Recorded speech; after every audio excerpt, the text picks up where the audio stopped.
Shalom, selamat pagi Bapak Ibu Saudara sekalian. Di waktu-waktu akhir pekan seperti ini, ketika kita agak mungkin lebih rileks ya, mari kita sama-sama meletakkan apa yang jadi masalah pergumulan kita di bawah kaki Tuhan Yesus. Untuk setiap mungkin masalah ekonomi, keuangan, masalah keluarga, atau masalah pribadi kita, mari kita datang memuji dan menyembah Tuhan. Kami menyembahmu Tuhan. Kasih setiamu tak pernah pudar. Sungguh kau Tuhan yang panjang sabar.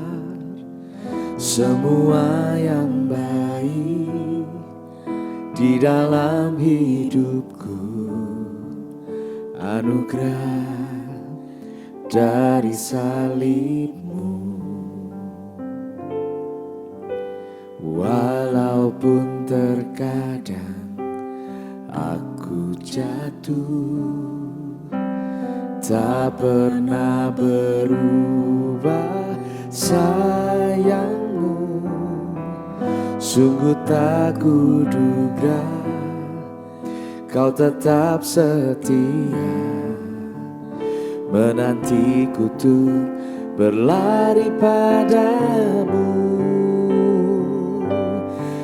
Besar kasih karunia yang Engkau tunjukkan, Yesus.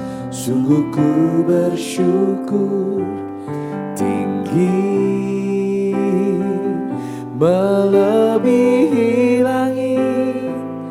Kau angkat diriku dekat ke tata kasih karuniamu.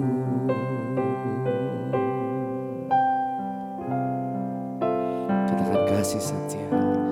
Kasih setiamu tak pernah pudar. Sungguh kau Tuhan yang panjang sabar.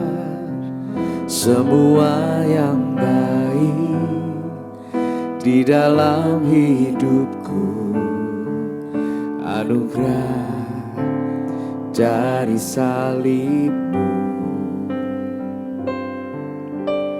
Walaupun terkadang aku jatuh, tak pernah berubah sayangmu. Sungguh tak kuduga kau tetap setia, menantiku tuh berlari padamu. Besar kasih karunia yang Engkau tunjukkan, Yesus. Sungguh ku bersyukur, tinggi melebihi langit. Kau angkat diriku dekat ke tata kasih. Katakan besar, kasih karunia yang Engkau tunjukkan, Yesus. Sungguh ku bersyukur, tinggi melebihi langit. Kau angkat diriku dekat ke tata kasih-Mu. Besar kasih karunia yang Engkau tunjukkan, Yesus. Sungguh ku bersyukur, tinggi melebihi langit. Kau angkat diriku dekat ke tata kasih karuniamu. Kau angkat diriku dekat ke tahta kasih karuniamu. Kau angkat diriku dekat ke tahta kasih karuniamu.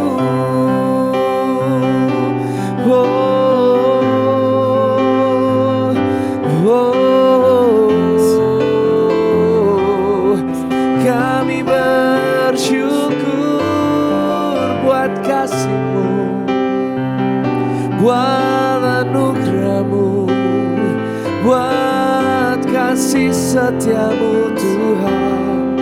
Kira maramaya sikaramaya so, haleluya, haleluya. Kami menyembah-Mu, masuk dalam hadirat-Mu Tuhan.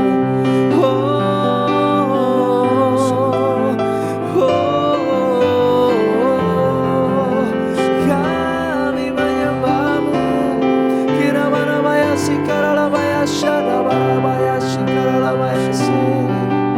Oh, rabarabaya sikiaralamalabaya shadabarabaya se. Kasih-Mu nyata mengalir di setiap rumah kami, mengalir di hati kami. Oh,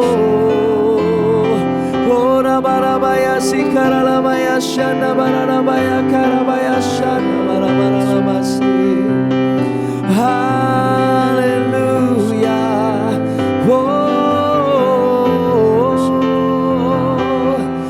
Maramaya shikara maramaya shikara maramaya karamaraya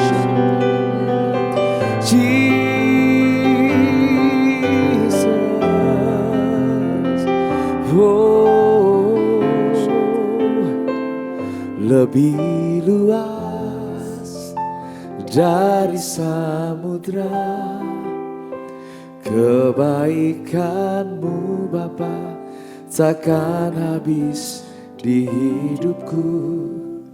Lebih tinggi dari cakrawala, tak terbatas kasih-Mu. Sungguh ku lebih luas dari samudra. Kebaikan-Mu Bapa takkan habis di hidupku. Lebih tinggi dari cakrawala, tak terbatas kasih-Mu. Sungguh ku bersyukur.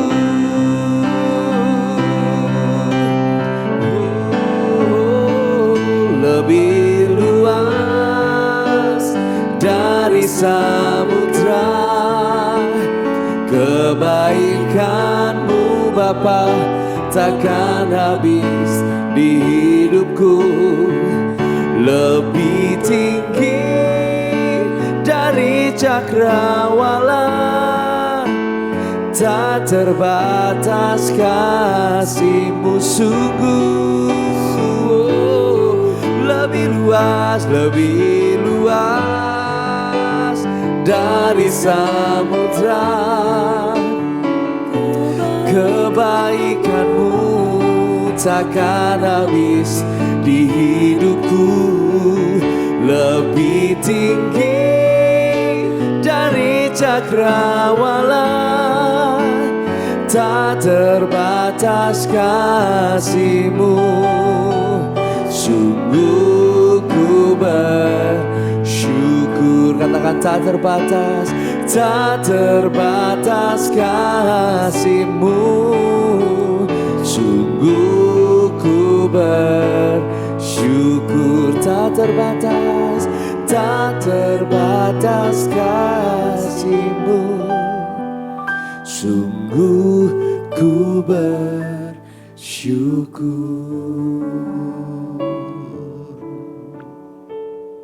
Ya Tuhan, biar penyembahan ini, lagu ini menjadi sesuatu yang keluar dari hati kami yang paling dalam. Ketika kami sadar begitu besar kasih-Mu ya Tuhan. Begitu dalam, tinggi, lebar, dan benar-benar satu hal yang membuat kami tersentuh ya Tuhan. Kasih Engkau begitu besar ya Tuhan. Dan itu membuat kami benar-benar bersyukur atas kasih Tuhan yang tidak bersekutuan dalam kehidupan kami. Tapi juga hal ini seharusnya membuat kami juga sadar ya Tuhan, bahwa kami adalah anak-anak Tuhan yang menjadi gambar dan rupa Allah, yang mencerminkan kemuliaan Allah dan juga mencerminkan kasih Allah ya Tuhan. Ajar kami ya Tuhan, untuk supaya kami bisa jadi penyalur kasih-Mu ya Tuhan. Khususnya untuk pada pagi hari ini, kami hendak belajar bagaimana kami punya satu peran yang sangat penting untuk ikut juga untuk merajut pengampunan, untuk merajut rekonsiliasi, khususnya untuk orang-orang terdekat kami, untuk sahabat dan keluarga. Terima kasih atas semua Tuhan, berikan kami telinga dan hati seorang murid, kami mau duduk, diam tenang mendengarkan firman-Mu. Hamba-Mu yang berbicara, Tuhan Kuduskan sucikan lidah bibirnya, tubuh jiwa rohnya, biar Tuhan yang berbicara, sembunyikan hamba di balik salib-Mu. Dan Tuhan yang terutama dalam kehidupan kami, Tuhan yang berbicara. Thank you atas semua Tuhan, demi nama Tuhan Yesus kami berdoa dan bersyukur, amin. Shalom Bapak Ibu, sekarang tiba saatnya kita mendengarkan apa yang menjadi firman Tuhan, berisi firman Tuhan untuk kita pada pagi hari ini. Ketika sedang memuji Tuhan, menyembah Tuhan untuk lagu yang barusan, saya teringat juga bahwa ketika suatu saat Petrus datang kepada Tuhan Yesus lalu berkata, Tuhan, seberapa banyak aku mengampuni orang lain? Gitu. Terus apakah sebanyak 7 kali? Tuhan Yesus dengan kasih menjawab, enggak, tidak hanya 7 kali tetapi 7 kali 70 kali. Petrus pada waktu itu jelas merefer atau mengambil satu kutipan yang selama ini orang Yahudi yakini bahwa Petrus mengambil dari satu case di mana Kain pada waktu itu setelah membunuh Habel. Setelah itu Kain mengatakan bahwa gimana aku bisa diampuni, berkata pada Tuhan. Dan Tuhan mengatakan kalau ada orang yang membunuh kamu, aku akan membalasnya 7 kali lipat. Seperti itu. Jadi kalau kita waktu itu seakan-akan Petrus mengatakan, seakan-akan aku harus mengampuni orang yang paling maksimal 7 kali. Gitu. Ternyata kasih Tuhan begitu besar, kasih Tuhan begitu luas, panjang, lebar, tinggi, dalam. Sehingga Tuhan mengatakan kamu harus menjadi agen-agen pembawa kasih dan kamu harus mengampuni orang kalau engkau mau seperti Tuhan 7 kali 70 kali. Nah, terkadang bagi kita adalah gampang bagi kita untuk mengampuni orang tentunya. Seperti itu. Tapi kadang juga ada hal-hal yang begitu susahnya kita juga untuk mengampuni orang lain. Tapi Tuhan pada saat ini meminta kita, kalau kita mau hidup sebagai anak-anak Tuhan, kita hidup dalam kasih karunia Tuhan, kita harus ikut apa yang Tuhan perintahkan. Nah, sebelum kita masuk lebih lanjut, terkadang bagi kita, kita datang sini adalah satu konteks doa pagi. Kita kadang-kadang merasa bahwa Tuhan, aku ini punya masalah, aku ini punya pergumulan. Tuhan dengarkanlah doaku. Gitu. Terkadang kita tidak boleh selalu datang kepada Tuhan dengan memproposalkan masalah-masalah pribadi kita. Dulu waktu saya kecil gitu ya, sekarang saya mungkin sudah tidak terlalu muda lagi dibandingkan beberapa anak youth gitu ya. Saya waktu itu pernah mendengar satu kata-kata bijak dari seorang hamba Tuhan. Adalah 5 jari gitu. Doa itu seperti 5 jari gitu. Jari yang pertama, yang paling kecil, yang paling kelingking itu harusnya mewakili diri kita. Gitu. Diri kita ini bukan pusat dari alam semesta. Gitu. Jadi kalau datang sama Tuhan, jangan kita sendiri yang memang jari kelingking ini kalau kita berdoa memang kelihatan paling dekat sama Tuhan. Tapi jangan sampai jari kelingking yang kita dorong sama Tuhan terus. Diri kita ini, udahlah, kita ini sama Tuhan tidak ada apa-apanya. Boleh minta sesuatu, tetapi terkadang bisa jadi ada hal-hal yang jauh lebih besar dari kita yang harus kita doakan. Yang kedua itu adalah jari manis. Jari manis ini kadang-kadang mewakili adalah orang-orang yang mungkin membutuhkan pertolongan. Mungkin mereka yang ada dalam masalah keuangan, masalah keluarga, masalah pribadi dan sebagainya. Kalau kita tahu masalah mereka, kita juga doakan mereka. Yang ketiga, jari yang tengah, yang paling tinggi ini, yang kadang-kadang di luar sana orang-orang mengasosiasikan dengan hal yang buruk. Tapi justru yang ini adalah ketika kita berdoa untuk pemimpin-pemimpin bangsa dan negara kita. kita berdoa untuk presiden, untuk semua pemerintahan supaya Tuhan memberikan mereka hikmat dan rasa takut akan Tuhan.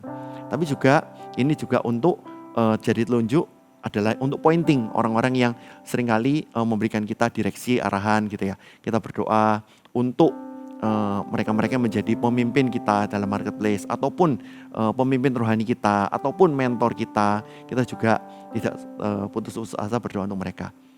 Yang jempol yang paling gemoy gitu, ini biasanya kita berdoa untuk orang-orang yang ada di inner circle kita, orang-orang yang paling dekat dengan kita, sahabat kita gitu. Kita mungkin katakanlah punya banyak teman, tetapi mungkin yang dekat cuman 1, 2, 3 orang, ataupun mungkin juga orang tua kita, saudara-saudara kita.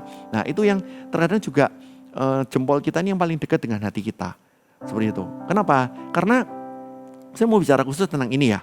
Karena adalah orang-orang yang paling dekat dengan hati kita itu yang biasanya kalau ada sesuatu masalah dan sebagainya itu pasti akan menggerus pikiran, tenaga, waktu, bahkan uang dan sebagainya.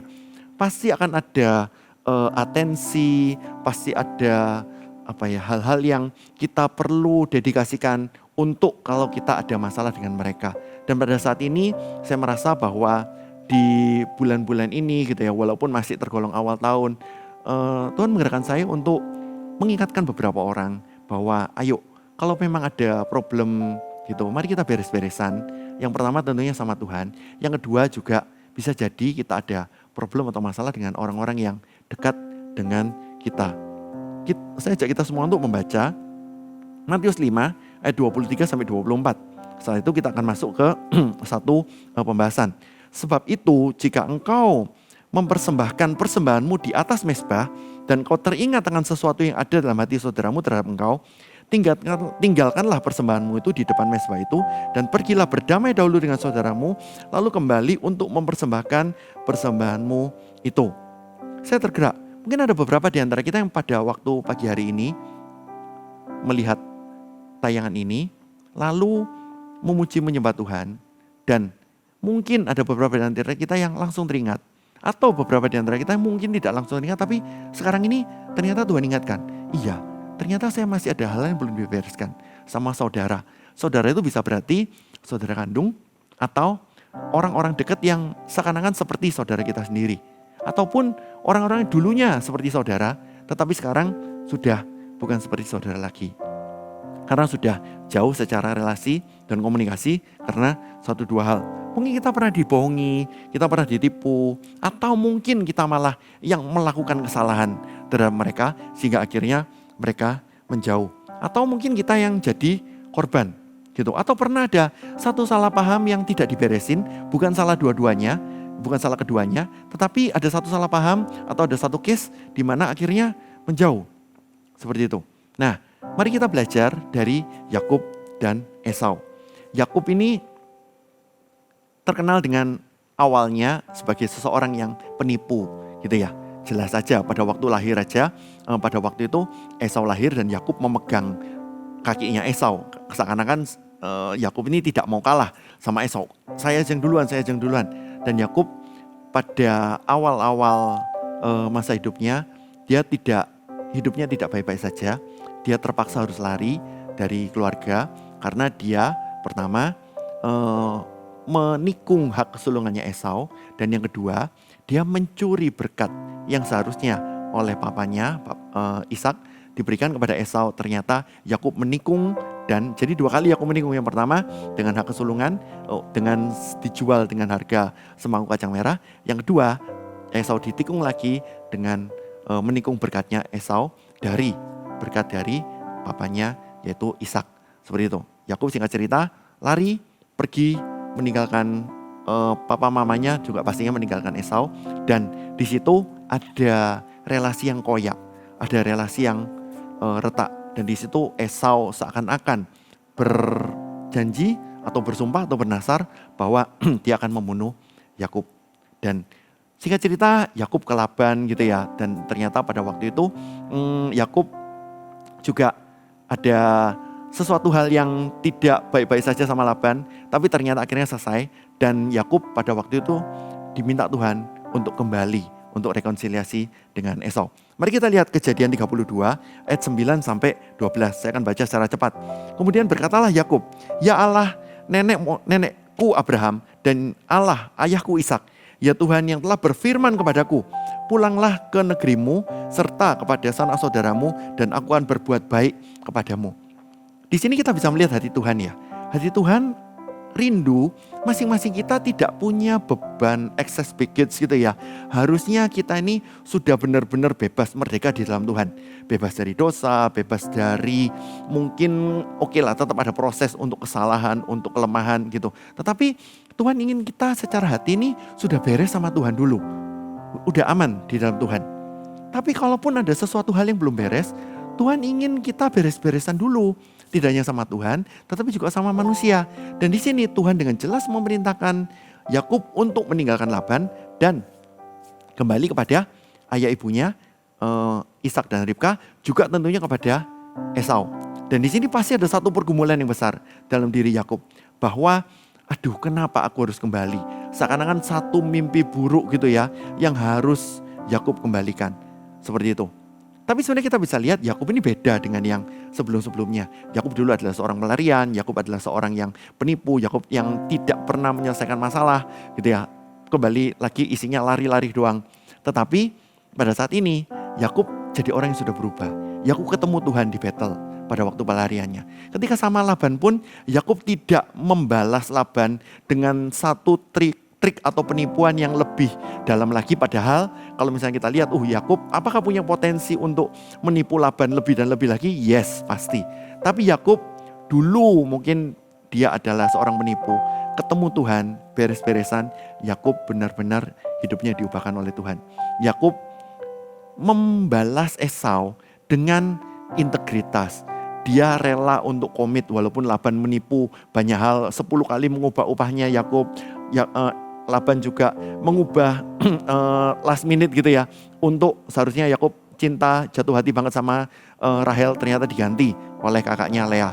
Yakub pun konsisten, ya udah kalau 7 tahun upahnya Lea, dia mau kerja lagi 7 tahun lagi untuk upahnya Rahel. Dan Yakub ikut proses sampai akhirnya ketika Tuhan meminta pada waktu itu Yakub kembali, Yakub kembali. Di tengah jalan dikejar sama Laban karena pada waktu itu Rahel menyembunyikan satu benda dari Laban.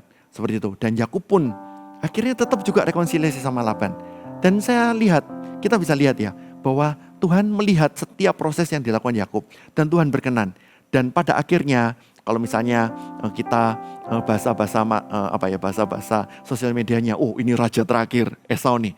Gitu. Ini yang harus diselesaikan oleh Yakub. Dan di sini, Yakub mau melakukan ini karena ini perintahnya Tuhan. Dan saya bisa jadi pada pagi hari ini ada beberapa orang yang Tuhan ingatkan. Ini mesbah loh. Ini mesbah doa pagi. Tuhan ingatkan kita untuk ada sesuatu yang harus kamu bereskan. Nah, kita tidak lama di sini. Jadi selesaikan tayangan ini dulu. Lalu mari kita sama-sama rekonsiliasi dan kita beres-beresan untuk pengampunan. Karena Tuhan sudah memerintahkan pada kita untuk beres-beresan. Ayat 10. Ini doa Yakub, sekali-kali aku tidak layak untuk menerima segala kasih dan kesetiaan yang engkau tunjukkan kepada hambamu ini, sebab aku membawa hanya tongkat ini pada waktu aku menyeberangi sungai Yordan ini. Tetapi sekarang telah menjadi 2 pasukan. Wow, di sini kita bisa melihat bahwa Yakub hatinya penuh dengan ucapan syukur gitu ya. Lalu lanjut ayat 11. Lepaskanlah kiranya aku dari tangan kakakku, dari tangan Esau, sebab aku takut kepadanya. Jangan-jangan ia datang membunuh aku juga ibu-ibu dengan anak-anaknya. Yakub di sini dengan terang-terangan ngomong sama Tuhan. Gak apa-apa lo curhat sama Tuhan. Tuhan aku takut ya Tuhan. Tuhan aku khawatir ya Tuhan. Apalagi aku ini sebenarnya datang dengan niat baik. Aku tidak meminta maaf, aku tidak memohon ampun. Tapi gimana caranya kalau nanti efek atau dampak dari kedatanganku ini justru malah tidak baik-baik saja. Tidak hanya untuk Yakub, tetapi juga untuk istri-istri dan anak-anaknya. Seperti itu. Oleh karena itu Yakub datang sama Tuhan. Ayat 12. Bukankah engkau telah berfirman, tentu aku akan berbuat baik padamu dan menjadikan keturunanmu sebagai pasir di laut yang karena banyaknya tidak dapat dihitung. Bukankah yang berjanji adalah Tuhan? Oleh karena itu Yakub sebelum ketemu Esau, Yakub mau beres-beres sama Tuhan. Di sini Yakub dengan rendah hati mengutip apa yang jadi janji Tuhan. Nah, kadang-kadang bagi kita kalau misalnya kita takut, kita khawatir, apalagi efeknya dengan orang-orang yang paling dekat dengan hati kita, aduh pasti akan ada banyak effort yang harus dilakukan. Datanglah sama Tuhan. Kalau boleh Tuhan, firman-Mu mengatakan seperti ini. Sama seperti pada hari ini. Boleh ya Tuhan, kalau Yakub sudah akhirnya nanti rekonsiliasi sama Esau. Boleh ya Tuhan, aku berdamai ya Tuhan. Aku berdamai dengan papaku, aku berdamai dengan mamaku, aku berdamai dengan saudaraku, aku berdamai dengan mantan partnerku, kongsianku, aku berdamai dengan sahabat yang dulu mungkin karena satu dua hal sekarang tidak baik-baik saja hubungannya. Dan di sini kita lihat setelah Yakub berdoa ini, Tuhan beneran hadir loh. Di sini walaupun tercatat malaikat Tuhan, tetapi malaikat dengan M huruf besar. Kita yakin, para ahli teologi juga yakin bahwa malaikat ini adalah Tuhan sendiri yang datang dan bergulat dengan Yakub. Dan Yakub di sini mengatakan, aku tidak mau lepas lagi dari hadirat Tuhan.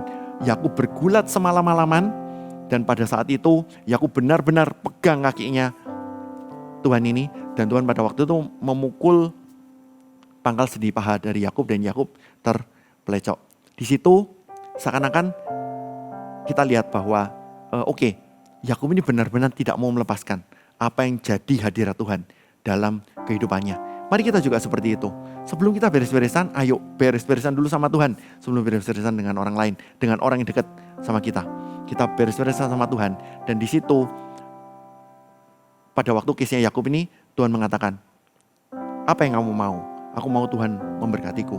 Seperti itu, aku mau beres-beres sama Tuhan dulu. Berkat Tuhan tidak melulu masalah finansial, tapi berkat Tuhan juga salah satunya keluputan, pengampunan dan sebagainya. Dan di situ Tuhan lihat, hati Yakub sudah benar-benar beres. Tuhan mengatakan, namamu sekarang bukan lagi Yakub, tetapi Israel. Dan di situ sekarang Tuhan hendak mengkonfirmasikan, menegaskan satu hal, keturunannya seperti bintang di langit dan pasir di laut. Itu benar-benar adalah satu hal yang diberikan pada Yakub. Dan di setelah itu Yakub selesai pincang kakinya, dan kepincangan itu membuat Yakub yang selama ini jadi satu tanda. Yakub yang selama ini bisanya lari dari masalah, tidak pernah beres sama masalah. Dengan kepincangannya tuh Yakub tentunya gak bisa lari lagi. Ketika jalan aja sulit, jalan aja mungkin harus terpincang-pincang seperti itu. Tapi di situ seakan-akan Tuhan hendak mengatakan kepada Yakub bahwa kamu gak bisa lari lagi. Itu, selesaikan dulu masalahmu. Yang kedua, ketika kamu berjalan, ketika mungkin dengan pelan, dengan slow gitu ya, itu membuat Yakub lebih berharap lagi sama Tuhan, lebih bergantung lagi dengan Tuhan. Yakub harus slow down, dan setiap langkahnya itu Yakub berjalan dengan Tuhan. Jadi di sini Yakub beres sama Tuhan terlebih dahulu. Setelah itu apa yang terjadi? Ketika kita masih hidup dalam dunia ini, darah dan daging, kita tidak cukup hanya beres-beres sama Tuhan. Kalau kita ada masalah relasi dengan orang lain, gitu, kita harus juga datang ke orang tersebut dan kita rekonsiliasi. Tidak cuma doa, gitu ya. Doa penting, yes, beres-beres sama Tuhan, penting, yes. Tapi juga tindakan. Tetap harus bijaksana, tetap harus berhikmat, tetap harus cerdik seperti ular, dan tulus seperti merpati. Singkat cerita, Kejadian 33. Ini ketika menjelang pertemuan dengan Esau. Yakub pun melayangkan pandangannya, lalu dilihatnya Esau datang tidak dengan sendirian, dengan 400 orang. Dan Yakub tahu Esau ini mungkin orang yang subuh pendek, orang yang emosian, orang yang mengandalkan otot, nanti otaknya belakangan gitu ya. Pokoknya penting fisik duluan, main fisik duluan. Yakub pasti gentar, tapi sudah beres sama Tuhan. Maka diserahkannya sebagian dari anak-anak itu kepada Lea, sebagian kepada Rahel, serta kepada kedua budak perempuan itu. Kita lihat yang kedua, ayat kedua. Ini indah banget. Yang mendengarkan budak-budak itu beserta anak-anak mereka di muka, Lea beserta anak-anaknya di belakang mereka, dan Rahel beserta Yusuf di belakang sekali. Ini bisa jadi Yakub menata supaya Yakub kalau bisa lari duluan kan. Tetapi apa yang terjadi di ayat ketiga?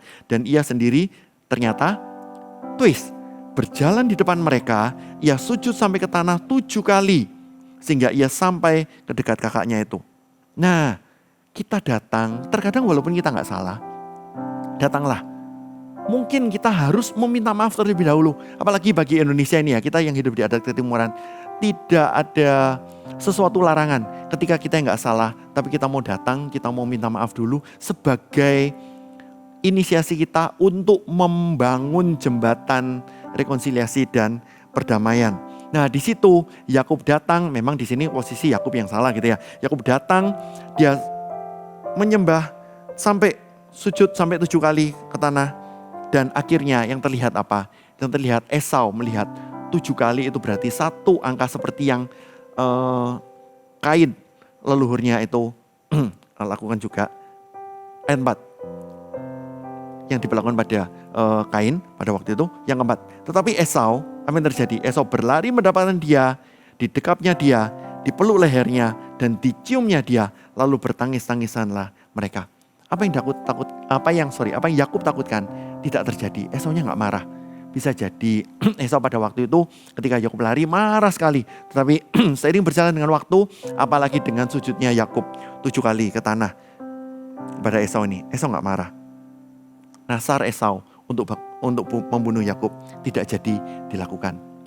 Terkadang kita punya kekhawatiran, ada orang-orang di luar sana berkata, faktanya 90% kekhawatiran itu biasanya tidak terjadi. Singkat cerita, mereka bertangis-tangisan. Dan pada waktu itu setelah selesai, setelah terjadi rekonsiliasi hati, apa yang terjadi? Pada waktu itu Esau mengatakan pada Yakub, ayo bareng sama aku yuk. Seperti itu. Yakub tahu bahwa setelah itu covenant Tuhan yang diberikan pada mereka berdua itu berbeda. Seperti itu. Tapi yang penting perdamaian terjadi, rekonsiliasi terjadi. Setelah itu mungkin bisa jadi Yakub dan Esau tidak harus barengan terus gitu ya. Dan di situ Yakub mengatakan aku mau ke sini gitu. Esau mengatakan aku mau ke sana. Ya udah enggak apa-apa, berpisah aja. Seperti itu. Tapi berpisah dengan hati yang sudah beres sama Tuhan. Berpisah dengan hati yang sudah aman dengan Tuhan.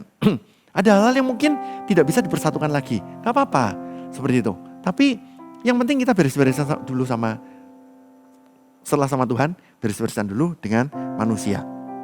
Dan singkat cerita berapa saat kemudian ternyata kita bisa melihat dalam ayat ini di Kejadian 35 ayat 29. Lalu orang tua dari Esau dan Yakub meninggal.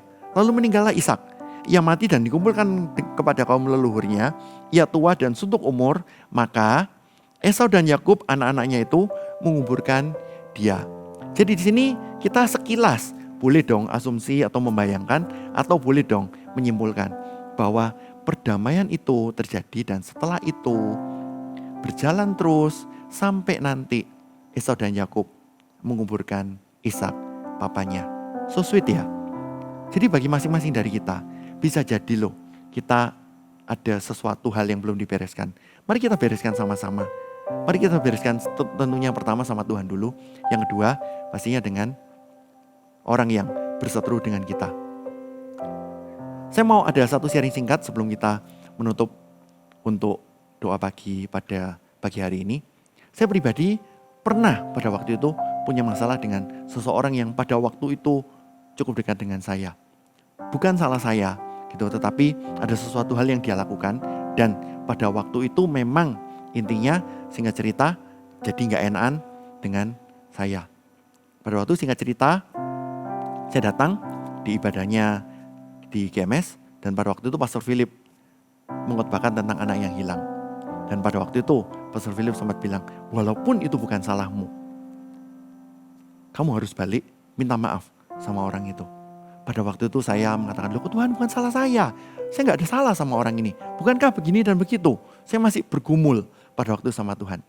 Tapi Tuhan mengatakan dengan jelas, kamu kembali pada dia, minta maaf walaupun itu bukan salahmu. Saya pada waktu itu bergumul sebentar, gak lama sih. Akhirnya saya bilang dengan meneteskan mencucurkan air mata, ya Tuhan aku mau apa yang Tuhan perintahkan pada saya. Bukankah Tuhan sudah menebus hidup saya? Bukankah Tuhan sudah mengampuni saya? Ya udah Tuhan, apa yang jadi hal seperti ini tidak ada apa-apanya dibandingkan dengan ketika Engkau naik ke atas kayu salib, mencucurkan darah, menyerahkan tubuh dan disalibkan untuk dosa saya. Ya udah Tuhan, saya mau ya Tuhan. Saya singkat cerita, saya langsung teks setelah pulang dari ibadah itu, saya langsung teks beliau, orang tersebut. saya ajak ketemuan, saya minta maaf pada beliau. Rekonsiliasi terjadi. Dan pada waktu itu, ini memang bukan rumus ya, tapi pada waktu itu saya lihat bahwa ada satu hal yang Tuhan ubahkan dalam diri saya. Dan ketika hal itu diubahkan, ketika saya beres sama Tuhan dan ketika saya beres dengan sesama, Tuhan memberikan hal-hal yang tidak pernah saya duga. 1, 2, 3 ada banyak hal yang Tuhan percayakan pada saya. Seakan-akan, Fandi, kamu sekarang sudah beres, kamu sekarang sudah siap. Sekarang aku akan memberikan kepadamu perkara-perkara yang jauh lebih besar yang tidak pernah kamu bayangkan sebelumnya. Jadi Bapak Ibu Saudara, saya tidak mengatakan bahwa ayo mari kita beres-beresan supaya kita dipercaya lebih lagi. Enggak. Tapi ayo kita carilah dahulu kerajaan Allah. Ayo kita mengampuni dulu atau kita minta ampun dulu. Supaya kita beres-beresan sama Tuhan. Nanti deh yang ditambah-tambahkan itu nanti aja.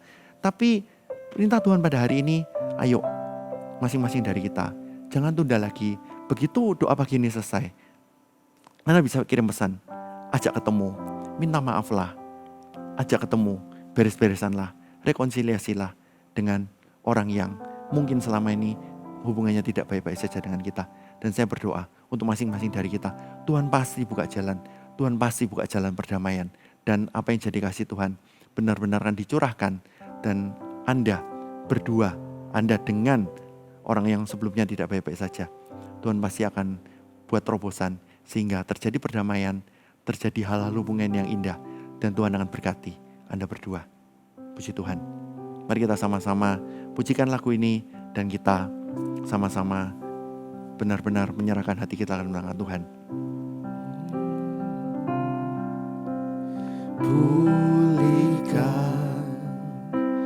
Pulihkan hatiku dengan kasih-Mu.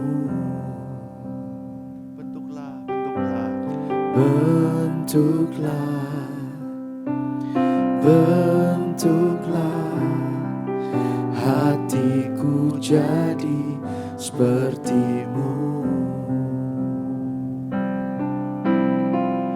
Kekudusan-Mu memenuhiku. Tuhan, ini rinduku. Tuhan, ini rinduku. Ubah hatiku. Ubah hatiku seperti hati-Mu. Kudus berkenan bagi-Mu.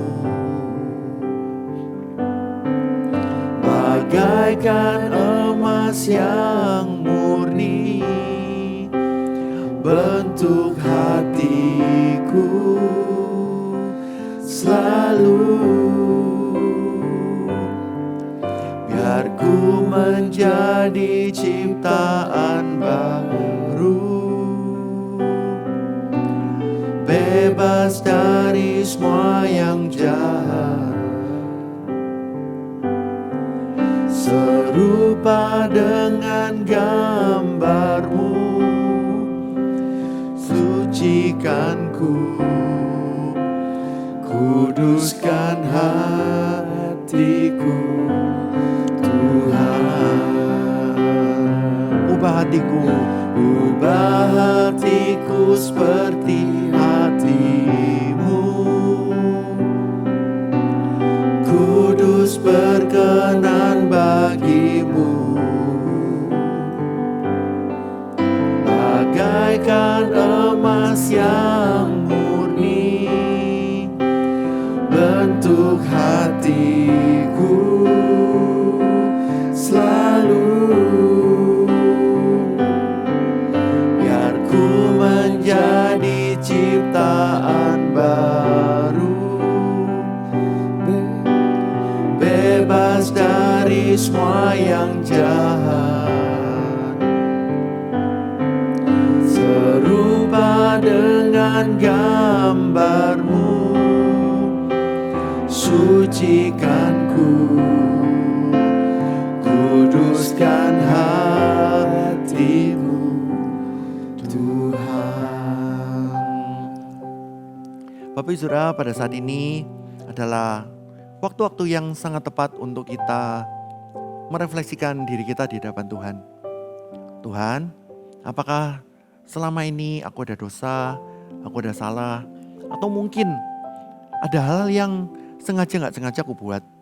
Atau mungkin juga ada beberapa hal yang mungkin yang sana yang salah, tetapi Tuhan meminta kita pada hari ini untuk malah untuk meminta maaf.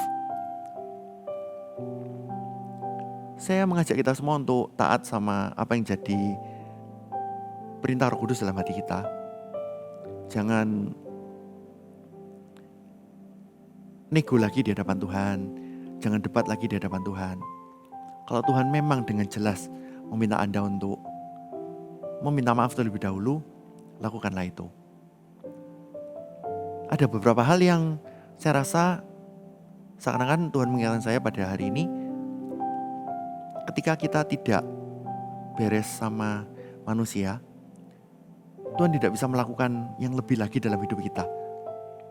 Tapi ketika kita mau taat sama perintah Tuhan, kita datang dan rekonsiliasi, ada satu sumbat yang sekarang lepas.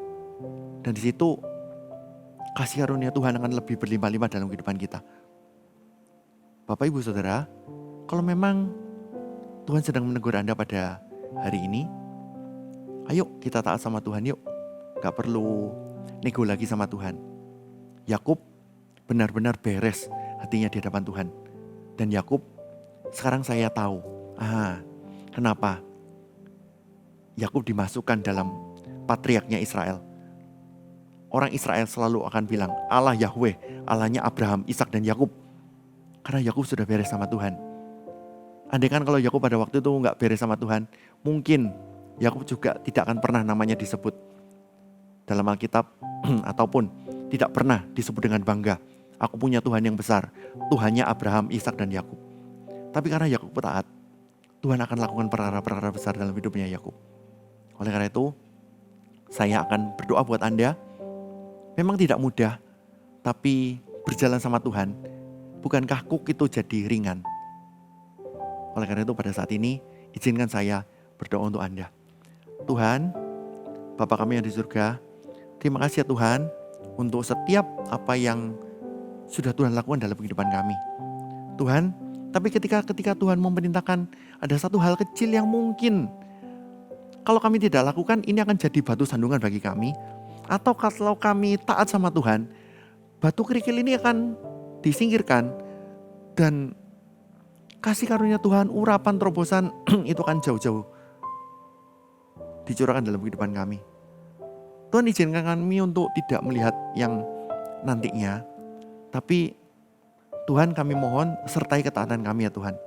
Seperti Yakub berdoa sama Tuhan, minta penyertaan sebelum ketemu dengan Esau. Tuhan, kuatkan kami ya Tuhan. Kami gak mampu ya Tuhan, kami kalau harus jalan sendiri. Tapi bersama dengan Tuhan, kami akan lebih dari pemenang ya Tuhan.